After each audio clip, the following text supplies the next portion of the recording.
Okay, Bismillahirrahmanirrahim. Assalamualaikum warahmatullahi wabarakatuh and good morning everyone.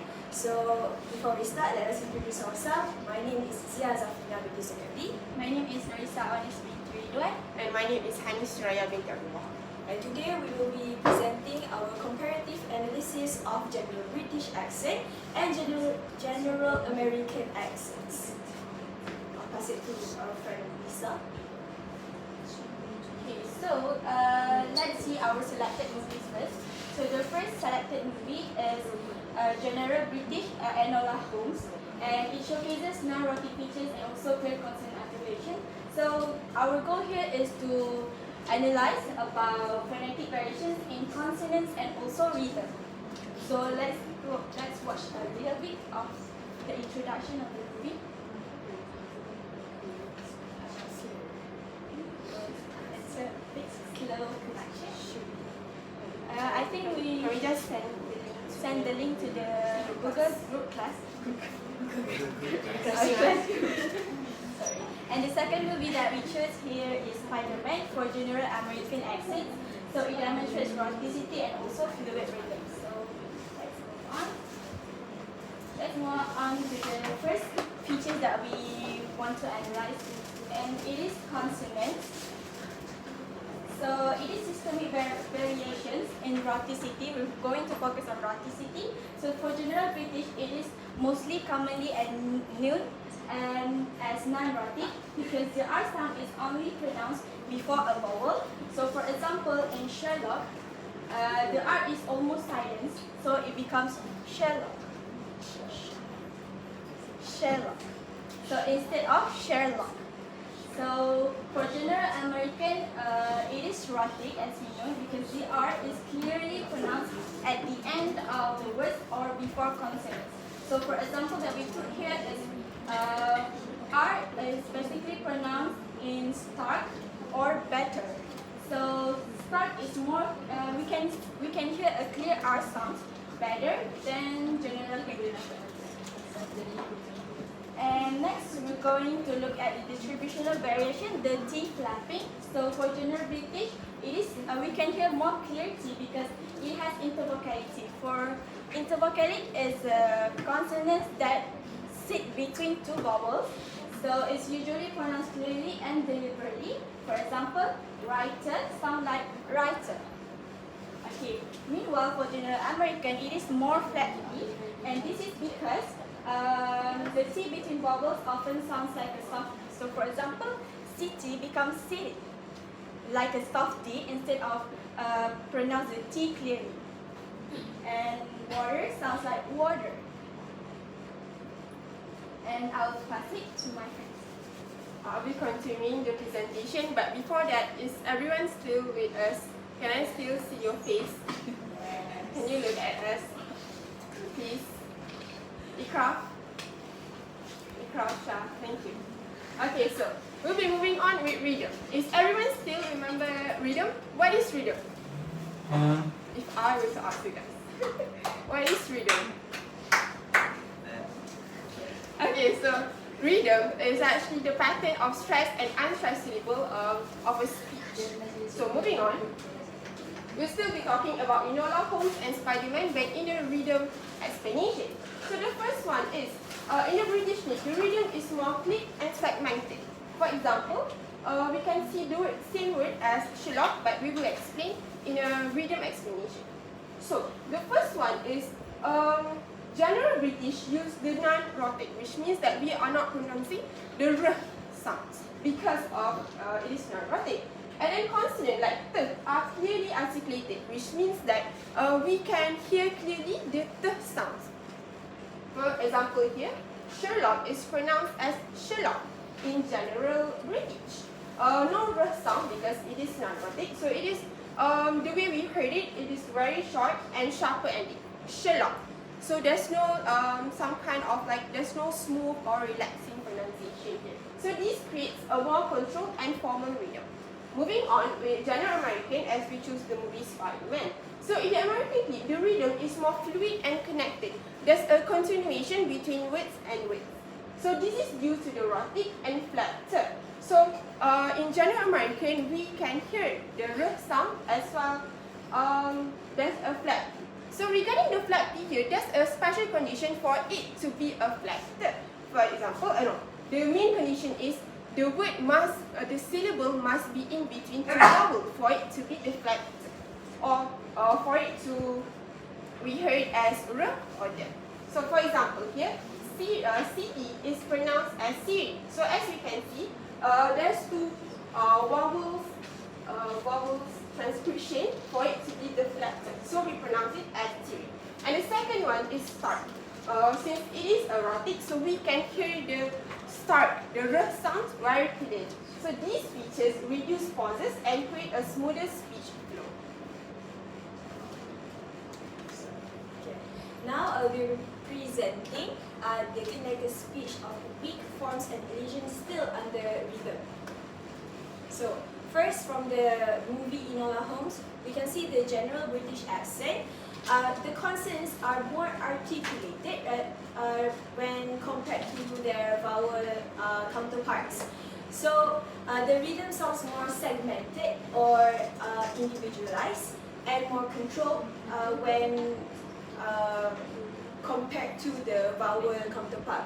So for example, a dialogue is two. So instead of pronouncing two, they use a schwa, which is more relaxed and unstressed. So it will be pronounced as t. Well, same goes as off. They wouldn't pronounce it off. They would pronounce it off. So these weak forms shorten and unstress the syllables, just like I said, in a flow of a dialogue. So the consonants here remain relatively clear. So you can still hear the t and the from to and off.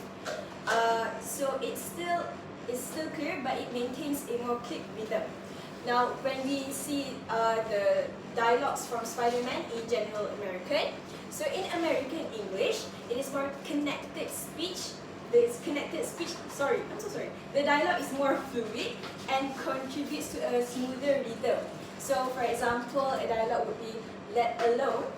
For us, we would pronounce it as let alone.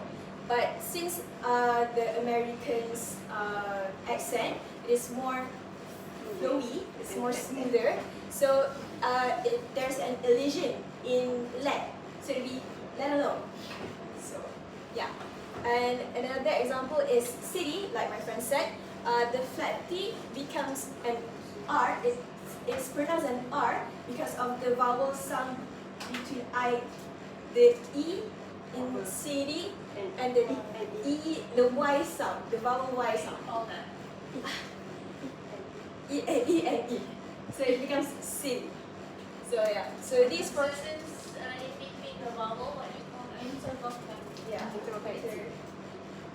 Yes. So again, flat T. So these processes reduce the pauses and makes the overall dialogue more continuous and flowing. So weak forms and it's alright. So weak forms, elisions, and linking are features that connect the features that influenced by rhythm by reducing the unstressed syllables and increase their speech flow. So moving on, we're talking about comparative summary level. So the first one is rhoticity. So just like we have explained before, for General British, we use non-rhotic, which means that we are not pronouncing the R sounds. Meanwhile, for General American, it is rhotic, where we pronounce the R sound very clearly. And then for intervocality or flat T, for General British, it is very clear and deliberate the T sounds. Meanwhile, for General American, it is flat T, or sometimes you can hear it pronounced as the soft D, not. And then as for rhythm, it is very clear and deliberate. Just like an example, Sherlock. It is very, I would say, very formal. Or like there's no continuation or there's no relaxing tone in that. As for General American, it is very fluid and drawn out. And the last one is stress. So based on our presentation, we are only highlighting the consonant and rhythm. But we can see that stress plays a supporting role in rhythm, hence the reason why we still include stress in this. So as for General British, it distinct word level stress, which means that we can see clearly the stress on each syllable. Meanwhile, for General American, it is a very even syllable stress. With sometimes we cannot even hear the stress between each syllable because it pronounced as a one strict syllable with one time. Okay, now to summarize the whole presentation. Okay, so to conclude, the primary distinctions between our two features lies in first, our consonants, the presence of GA and the absence in GB of the rhoticity sound. Okay. The second is rhythm, so the clear T versus the flat T or the intervocalic T, okay, in the American English accent. And of course the flow of the accents between the two accents. So the use of weak forms and elisions between the two accents can create a natural and more connected speech. And that is all from us. Now we open the floor for any questions from anyone. Is there anyone that would like to ask? May I ask? I was wondering if carrier exists without the consonants differences. Let me repeat your question. But can consonant exist? Carrier exists Carrier without consonants differences. Can consonant exist without rhythm differences? I would say yes, it can exist without consonant differences.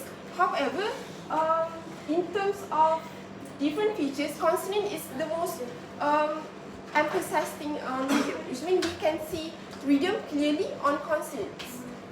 Yeah, so to add on to our friend Hanis here, so in a natural speech, the overall flow, you can see it's more clearly seen or heard. It is more clearly heard when you perceive from a consonant standpoint. Yeah.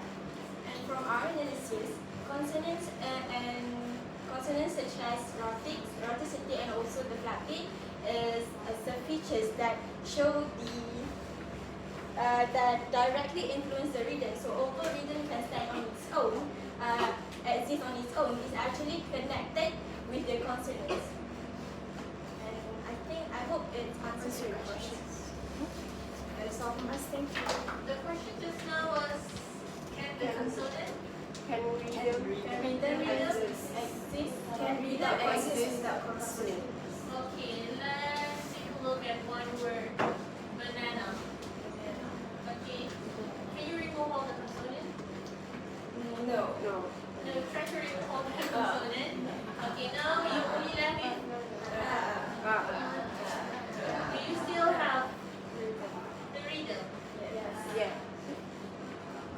Do you still have the stress? Yes. Do you know where to stress without the consonant? No, right? Because now you have only the You don't know which one that you want to stress out.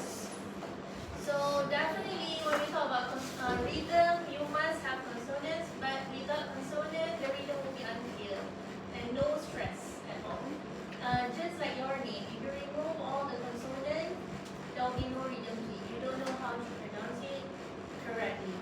So same goes with what our questions. The question is now, we need consonant as far as we have a very specific and good rhythm. If without consonant, rhythm